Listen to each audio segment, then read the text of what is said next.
Ini adalah titik nol tol Trans Sumatera, dimulai dari Pelabuhan Bakauheni di Lampung Selatan.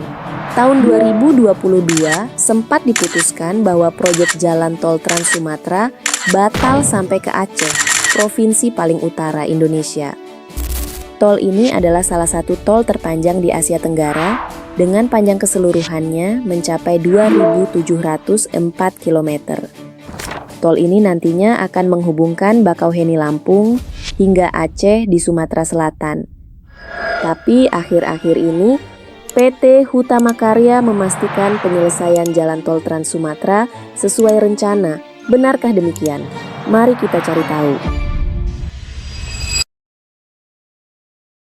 Indonesia punya tradisi mudik menjelang musim libur Idul Fitri setiap tahun, dan infrastruktur menjadi tulang punggung tradisi mudik ini. Selain itu, Sumatera adalah pulau terbesar kedua di Nusantara dengan populasi melebihi 55 juta jiwa. Sumatera memainkan peran penting dalam perekonomian negara. Dianugerahi beragam potensi alam dan komoditas berlimpah, mulai dari karet, minyak kelapa sawit, kopi, minyak bumi, batu bara, dan gas alam. Selain itu, pertumbuhan ekonomi Indonesia telah membantu mengurangi tingkat kemiskinan absolut dari lebih dari 70% pada 1980-an menjadi kurang dari 10% saat ini. Agar pertumbuhan ekonomi ini terus berlanjut di seluruh Sumatera, infrastruktur modern yang andal seperti jalan tol Trans Sumatera sangat diperlukan. Dan juga pada tahun 2015, Sumatera menyumbang 22% PDB Indonesia, terbesar kedua setelah Jawa.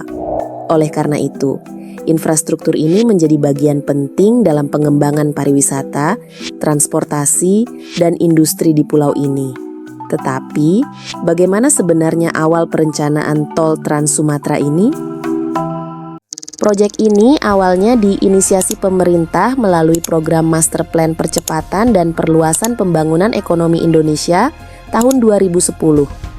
Tapi pada saat itu tidak ada satupun investor yang berminat karena kelayakan finansialnya masih di bawah persyaratan.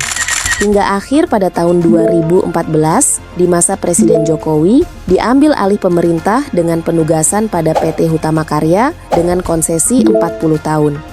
Kemudian, pada tahun 2015, pemerintah Indonesia mengumumkan pembangunan jalan tol Trans Sumatera. Proyek ini tidaklah murah, dengan anggaran sebesar 530 triliun untuk menyelesaikannya selama hampir 1 dekade masa konstruksi. Rencana awal pembangunan tol ini adalah untuk mengurangi biaya logistik dan juga mengurangi waktu perjalanan. Pemerintah juga ingin mendorong pertumbuhan ekonomi di pulau ini.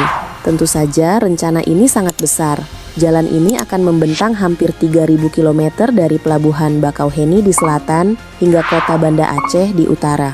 Jalan raya utama ini akan menghubungkan selatan ke utara pulau dan ada jalan-jalan cabang yang akan menghubungkan kota-kota di sepanjang pantai barat yang lebih terpencil serta kota-kota dan pelabuhan di timur. Tetapi semua jalan ini akan melalui hutan hujan lebat dengan kondisi tropisnya. Dan ini adalah ujian dan tantangan besar bagi pembangunan jalan dan jembatan Indonesia. Jadi bagaimana cara mereka membangunnya? Sumatera memang dikenal punya hutan hujan tropis dan medan yang sulit. Sedangkan kondisi ideal untuk membangun jalan adalah tanah yang datar dan tidak ada sungai atau jalan lain yang harus dibangun jembatannya. Selain itu, kondisi tanah juga penting. Harus kuat, kering, dan padat agar bisa menahan beban lalu lintas. Air adalah masalah besar karena bisa meresap ke dalam tanah dan melemahkan fondasi, dan pembangunan juga harus menghindari suhu atau kelembapan ekstrem yang bisa merusak kualitas jalan. Kondisi geologi di Sumatera terdiri dari tanah gambut, tanah lempung, dan tanah lunak yang menimbulkan tantangan teknik yang sangat besar. Contohnya jalan sepanjang 28 km antara Pematang Siantar dan Simalungun. Ini bagian kunci dari rute yang menghubungkan kota besar Medan ke Pelabuhan Industri Kuala Tanjung dan tujuan wisata terdekat Parapat. Jalur untuk bagian jalan ini melalui hutan hujan lebat dan juga terpencil, bahkan untuk melakukan survei saja itu tidaklah mudah. Alih-alih mengandalkan teknik tradisional yang dilakukan secara manual di lapangan, tim konstruksi beralih ke LiDAR yang memungkinkan mereka membuat gambaran akurat dari jalan yang kemudian bisa diintegrasikan ke dalam perangkat lunak teknik infrastruktur yang disediakan oleh Bentley Systems.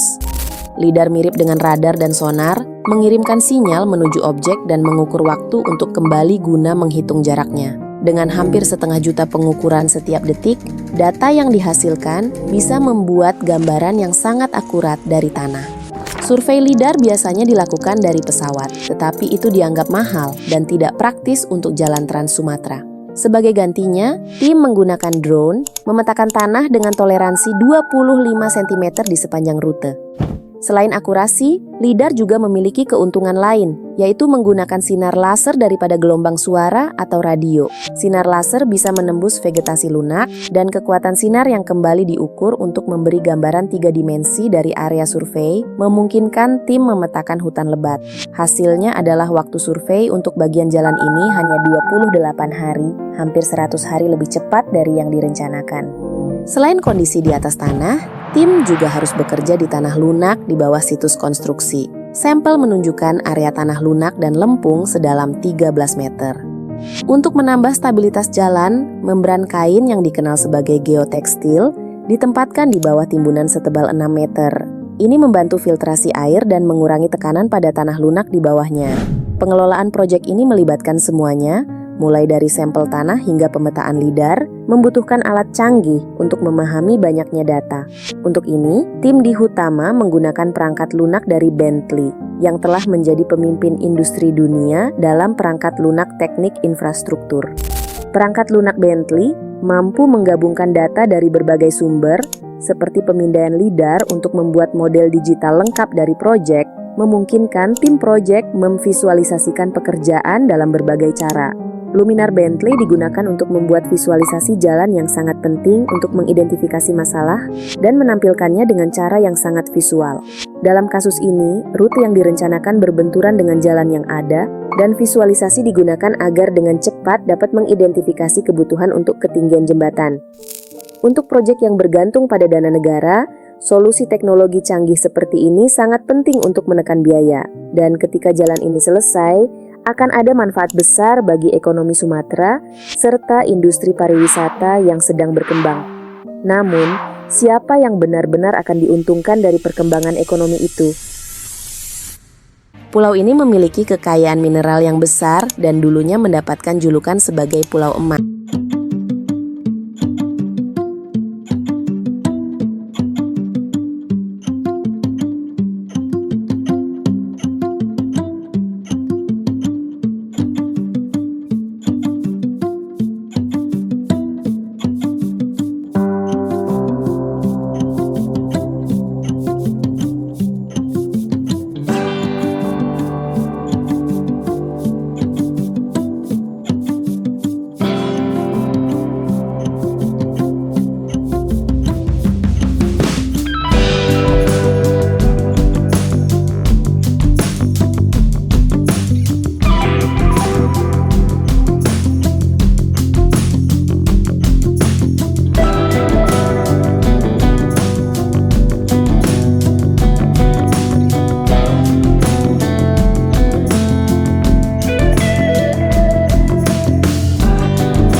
Sementara, implikasi yang lebih luas dari ini masih harus ditinjau. Siapapun yang mengambil bagian dalam mudik tahun depan, pasti akan memiliki perjalanan yang lebih mudah.